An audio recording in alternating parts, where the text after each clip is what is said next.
Olá pessoal, tudo bem? Na aula de hoje a gente vai falar sobre a intervenção direta do Estado brasileiro na economia. Tá? Quando a gente fala em intervenção direta do Estado brasileiro, na ordem econômica especificamente, a gente busca na Constituição Federal regras específicas a respeito disso. E a nossa Constituição Federal de 88, ela vai estabelecer que o Estado não pode explorar diretamente a atividade econômica. Tá? Isso é uma ideia para o mercado. Então, aquela ideia de liberalismo econômico, ela acaba entendendo que o Estado ele não pode, ele deve atuar o mínimo possível dentro das atividades que são deixadas aos particulares. Entretanto, nós não temos um Estado totalmente liberal, tá? Isso não existe. Então, no nosso país, desde 1934, da Constituição de 1934, nós temos intervenções estatais na economia, né? Variando sempre dentre os períodos históricos, mais ou menos intervenção, tá? Então, hoje, a intervenção estatal na economia, ela acontece em caráter excepcional, apenas numa questão subsidiária, quando não há particulares que queiram desempenhar alguma atividade e essa atividade seja imprescindível para o crescimento e desenvolvimento do nosso país, ou em questões que haja, né, uma necessidade por questões de segurança nacional. Então, nós temos esses casos de segurança nacional ou casos de relevante interesse coletivo. Ok? Bom. E como é que a gente classifica essas atividades econômicas?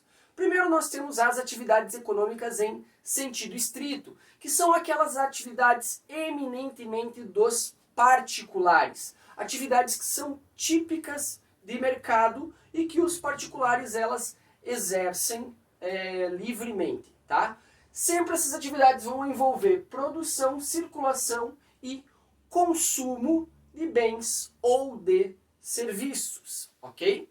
Então, essas atividades já são regidas exclusivamente por normas de direito privado, por normas de mercado, já estão estabelecidas como regras normais dentro do mercado, tá?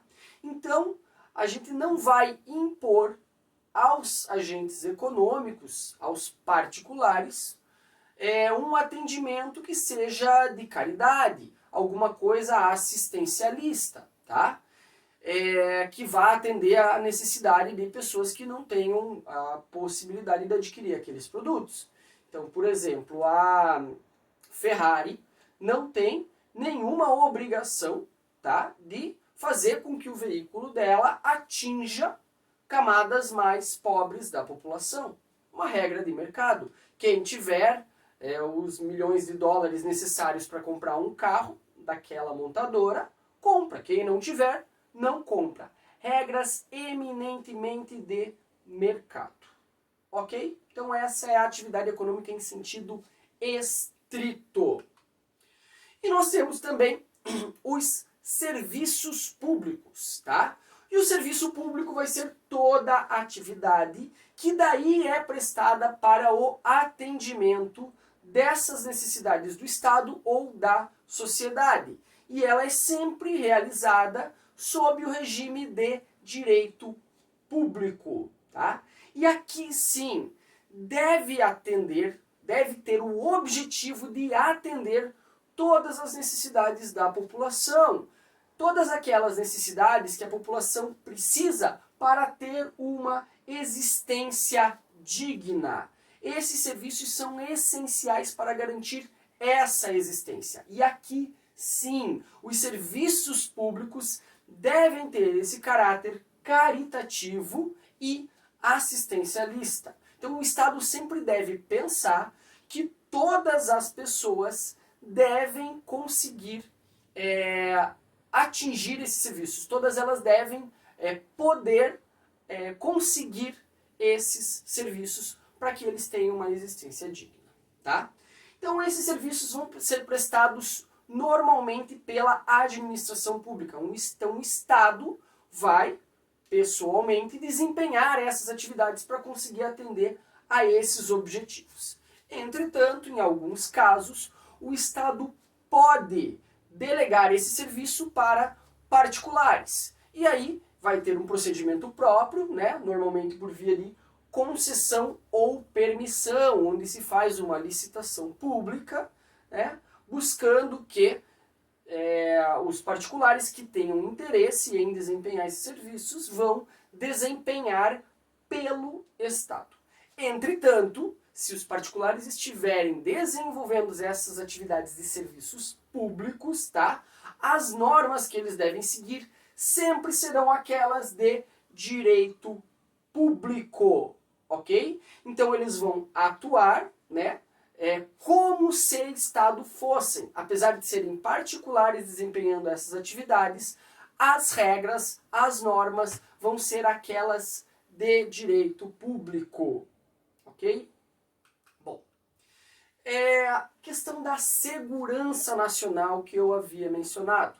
Algumas atividades, tá? Elas são estratégicas do Estado para garantir a soberania do Estado, a independência do nosso país em relação a outros, certo? Então, dentro dessa ideia de manutenção, dessa garantia da soberania do nosso país e da independência dos brasileiros como nação, então o Estado escolheu determinadas atividades, tá, que se encaixam nesses ideais. E aqui a gente vai ter, por exemplo, exploração de minérios, possivelmente, que seriam utilizados para a utilização para energia atômica, tá? Então esses minérios, a exploração deles é exclusiva do Estado. Atividades de telecomunicação, apesar de que hoje, né, nós já temos concessão das atividades de telecomunicação, mas elas ainda são de exclusividade do Estado, ele apenas concede.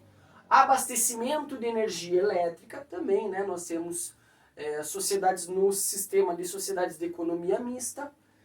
Também abastecimento de água potável, mais ou menos o mesmo esquema, tá? Então ele permanece ainda com a maioria estatal.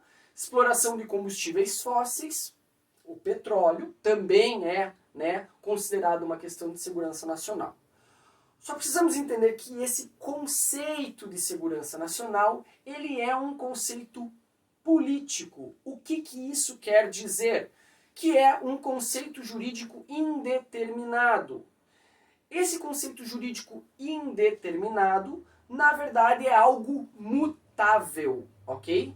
Então é algo que se modifica de acordo com o tempo, de acordo com o momento histórico que nós estamos vivendo, o momento que nós estamos passando. Então alguma dessas atividades aqui, que hoje pode ser considerada como uma atividade de segurança nacional, daqui a um tempo pode deixar de ser. As telecomunicações, um tempo atrás, eram de exclusividade do Estado e o Estado privativamente oferecia essas atividades. Hoje em dia já não. Hoje em dia o Estado já, por concessão, possibilita que particulares desempenhem essas atividades. Portanto, esse conceito de segurança nacional, ele é mutável, tá? Ok? E, né, a ideia do interesse coletivo, tá? O interesse coletivo, ele é aquele que vai se sobrepor ao interesse particular, individual de cada um, para possibilitar a liberdade individual e da sociedade como um todo, tá? Então, ele deixa de lado os interesses individuais de uma única pessoa ou de um determinado grupo para possibilitar um bem maior. Esse interesse coletivo, ele sempre deve ter uma certa relevância, e essa relevância, ela tem que ser para a coletividade e não para um determinado grupo político, não para um determinado grupo de pessoas dentro do nosso sistema jurídico, tá? Esses interesses, considerados interesses de terceira geração, assim definidos, né, esses interesses coletivos estão lá definidos no artigo 81 do Código de Defesa do Consumidor, eles devem ser transindividuais, ou seja, eles não se limitam à pessoa daquele favorecido ou não. Ele ultrapassa essa pessoa e ele acaba se fechando num determinado grupo, né? No caso, os brasileiros como um todo. Ok, gente?